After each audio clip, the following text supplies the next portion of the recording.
ইংলেণ্ডে বাংলাদেশক 137 ৰানত পৰাজয় কৰে। হয় বন্ধুসকল, আজি 2023 ICC ৱৰ্ল্ড কাপৰ সপ্তমটো মেচ বাংলাদেশ আৰু ইংলেণ্ডৰ মাজত খেলা হয়।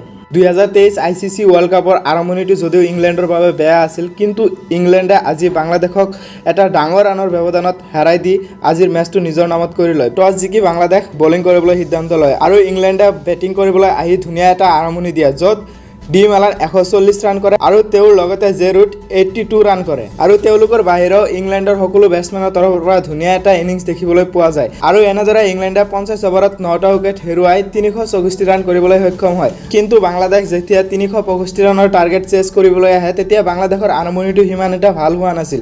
যদিও লিটন দাস 76 ৰানৰ ভাল এটা ইনিংছ খেলে, কিন্তু তেওঁৰ লগত বাকী বেটছমেনসকলৰ যিটো পাৰ্টনাৰশ্বিপ হোৱাটোৰ দৰকাৰ আছিল, প্ৰথমতে সেই পাৰ্টনাৰশ্বিপটো নহয়। তাৰ পিছত মুশফিকুৰ ৰহমানৰ লগত যদিও পাৰ্টনাৰশ্বিপ হয়, কিন্তু মুশফিকুৰ ৰহমানৰ 51 ৰান কৰিহে আউট হৈ যায়।